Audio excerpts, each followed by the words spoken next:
I'm Andrea Giles, and you're listening to the Heal from Infidelity podcast, episode number 212, Anchoring into Safety When You Don't Have the Answers Yet.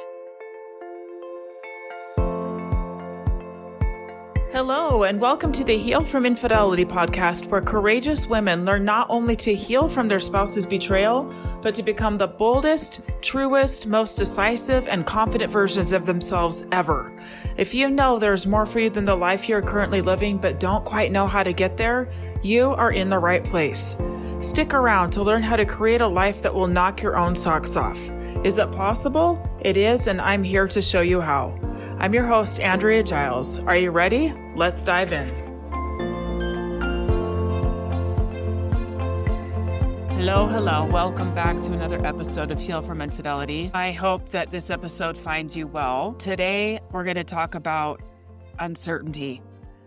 This is something that seems to be coming up a lot lately. I know that when I first start working with people, so much of the reason why they come to me is because they find the uncertainty of not knowing how things are going to go unbearable at times. They feel the pain of the hurt and the pain of knowing that there's things that they need to know about if they can stay or if they have to leave, or they already know one way or another, but they don't know how it's going to go. And so there's fear and unsafety there. And the reality is that life itself is a sequence of living with uncertainty. There's so much uncertainty throughout our lives, and it can be so unsettling. I know that this has been an ongoing struggle for me in my own life, that I get really impatient. I can get really fearful at times when there's things that I want to know how it's going to work out. And it can be very uncomfortable with relationships, with big changes around maybe moving to a different location, maybe a relationship change, maybe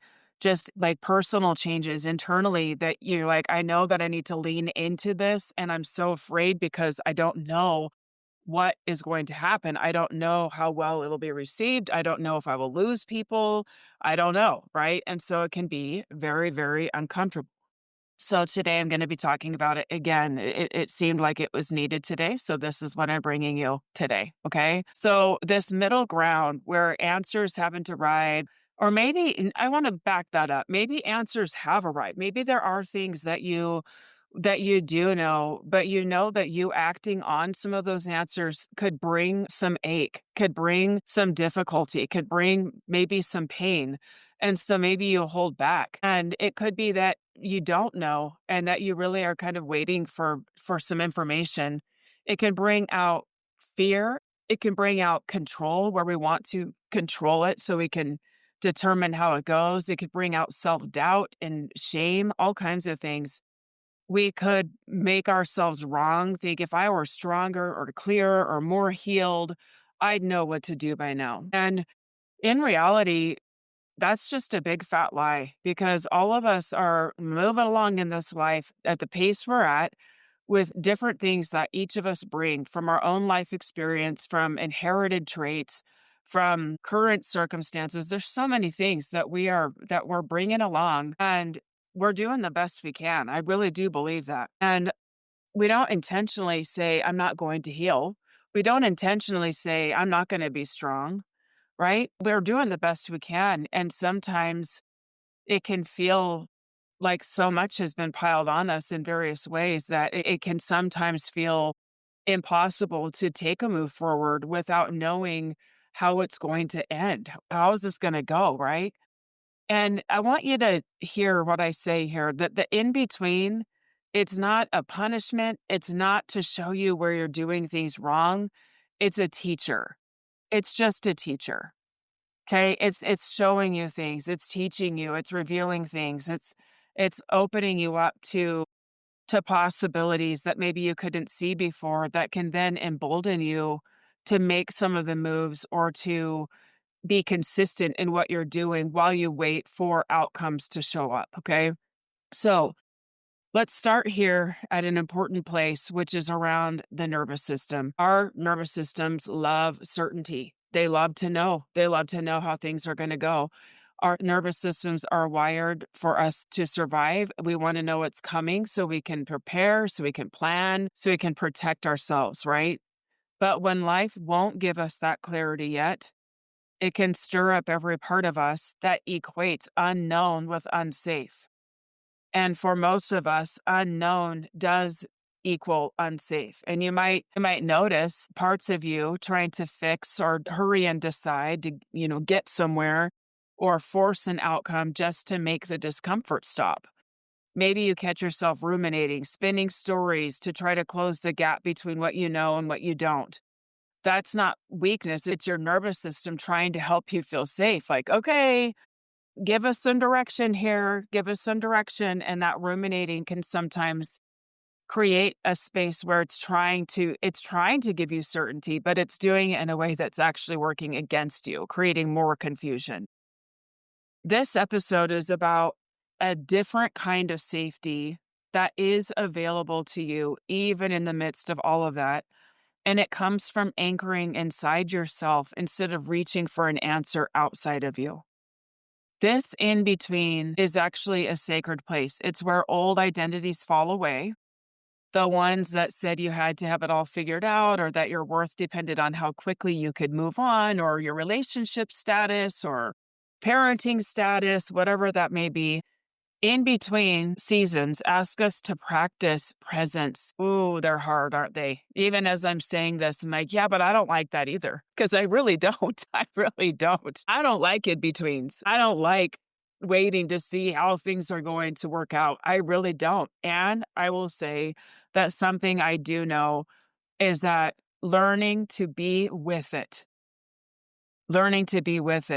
is the higher lesson here. Okay, not just waiting it out. Okay, waiting it out, it's like torturing ourselves. It's making it so much harder for ourselves, waiting it out.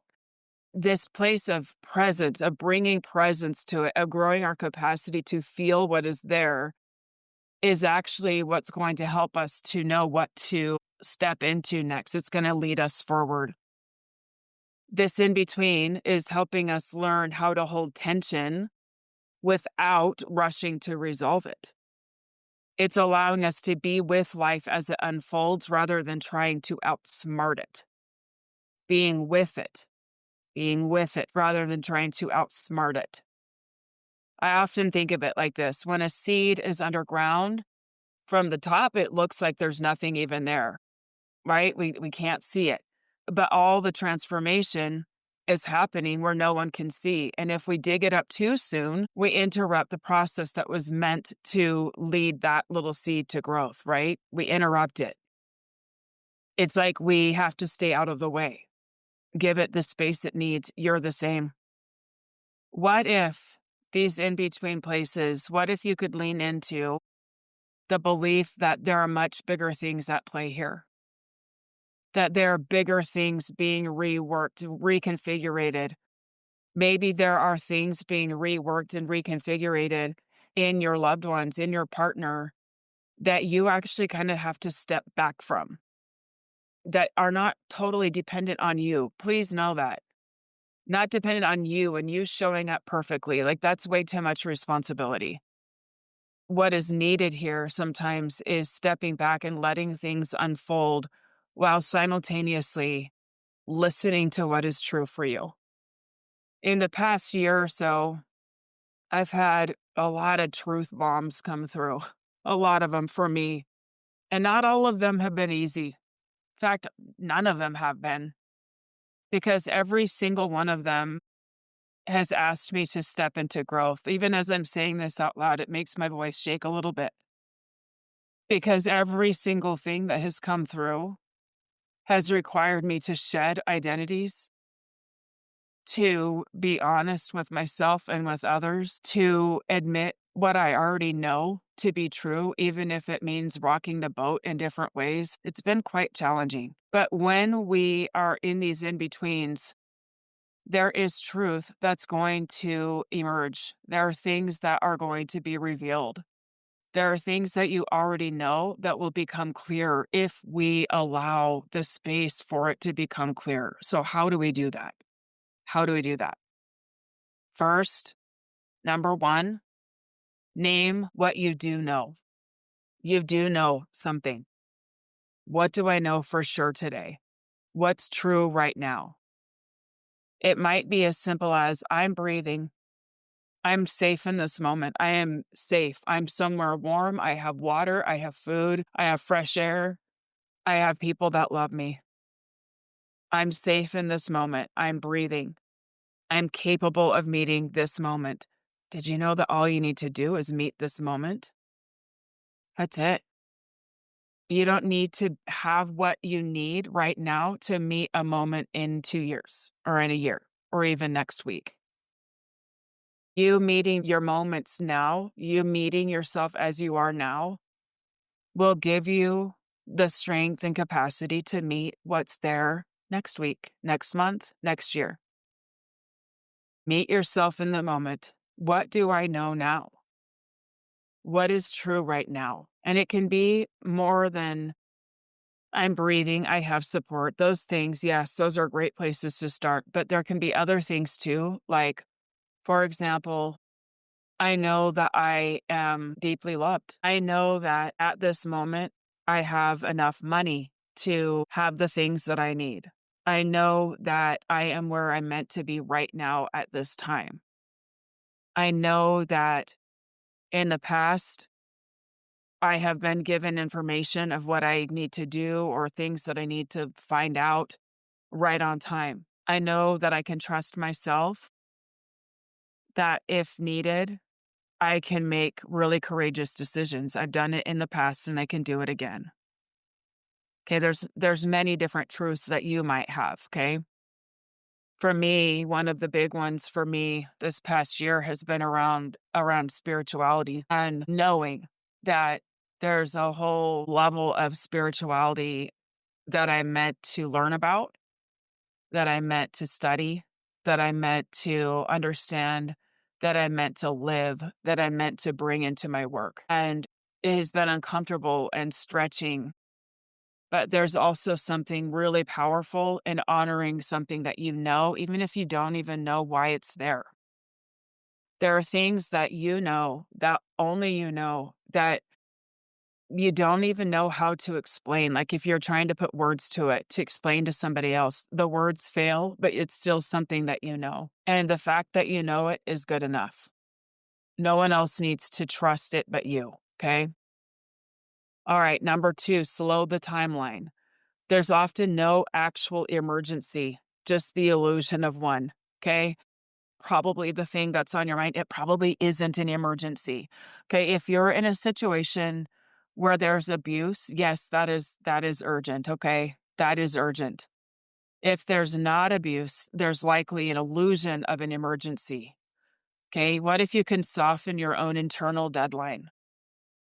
What if it doesn't have to be done by a certain time, like a homework assignment, or you're going to flunk? Let clarity arrive in its own timing instead of demanding it on yours. Let it arrive in its own timing. When we can soften, we're much more open to hearing the things that we need to hear than if we are urgently, frantically looking for it. Number three, anchor in the body. Feel your feet on the floor. Drop your awareness into your breath. When your mind wants to spin, come back to the truth that this moment is survivable. You know those moments where you just kind of want to crawl out of your own skin because it feels so intense? If you can bring some presence back to your body and remind yourself that this moment is survivable, I will get through this too. It will help you feel that and let whatever emotion is there move through you rather than resisting it. Four, trust that not knowing is still movement. Okay, not knowing is still movement. Growth isn't always loud or visible. Sometimes and oftentimes it's happening in quiet, invisible ways, ways that you might not even recognize in yourself. Okay. For example, the tiniest tide, like even a small tide, can completely reshape a shoreline slowly without a grand announcement. It's just the continuance of it. It's the steadiness of it that it keeps ebbing and flowing, right? You're doing the same thing. Okay. You just trusting that even though I don't know, even though I'm in the in between, that there are things happening here. There are things that are bigger than me happening here. It's not going to be loud most of the time. It's usually kind of incremental. And there can be times where you have big bursts of like truth bombs that come to you. Okay. But the in between, while we have those truths and before we see like the fulfillment of the things that we see coming or the fulfillment of things that we know are meant for us, right? It can be in these slow, steady things that we try to control and that we don't need to control. We don't need to control them. We can step away and allow bigger forces to do their work. So if you're listening and you're in a space of in between right now, between endings and beginnings, between certainty and mystery, I want you to know this. You're not behind. You're not behind. You're right on time. You're not broken. You're not broken. There's nothing wrong with you. Okay. You are stepping into a new identity. You're shedding an old identity. You're stepping into a new way of relating to the world. Even bigger, you're stepping into a new way of relating to you. There's you, and then there's the way you've related to you. There's you and the ways that you've thought about you. This space of shedding this old identity and stepping into a new identity is super uncomfortable. And you can be in process and still be very powerful. Your job here is not to force clarity. It's to hold steady until the next move or the next drop of information is ready to reveal itself. Take a breath. Be here. Feel your own presence as proof that you are capable of staying with yourself in the unknown. Just your breath is proof that you are still here. You're still here. And maybe, just maybe, and I would say most probably, this in between isn't something that you're just going to get through. It's something that you are going to expand through. You're going to grow. There's going to be growth from this space. Okay? You got to hang in. Patience, presence, compassion, being with yourself, reminding yourself you're safe, reminding yourself that there are bigger things at play, that you don't have to control all of it, that the things that you don't know will all be revealed in time, that you don't have to force it, that your higher good is always working for you, that what is best for you is always trying to come through for you. Always, always, always. Always, always. Our highest self always wants what's best for us every time. And often this in-between space is the space that, like, the false learnings about ourselves, the false learnings about who we are, what the world is, other people, false beliefs about all kinds of things, recalibrating to some more universal truths, some bigger truths about the world, about people, about your soul, about who you are. There's all kinds of things here. And that takes a little bit of time and recalibration to be able to hear those things. And more importantly, not just to hear them, but to grow the capacity to act on whatever information you're given. Okay? Hang in. Good things are coming. Good things are in the works. You will have the life that you want if you stay open, my friend. Stay open. Stay open. Before we go, I want to invite you to come speak to me about joining my Get Your Life Back After Infidelity program. It is a place where we do this together, where there's so much in between, so much not knowing, and we do this together, and we look at the things together. We get to the bottom of things together. We get to the truth of matters together. We do this together. You don't have to do it alone. And when we do things together, we generally move faster and further than when we're trying to do it alone. Okay, go ahead and get your application in. The link is in the show notes. Come see me, come talk to me, and we'll get you in and be helping you through this time. All right, thank you, friends. Take care, and I'll see you next time. Thank you for listening to the Heal from Infidelity podcast. If you would like to be kept in the know about upcoming free classes, new podcast episodes, and other ways of working with me, go subscribe to my weekly email. You can subscribe at andreagiles.com/lies-about-infidelity/. Again, it's andreagiles.com/lies-about-infidelity/. I will see you next time.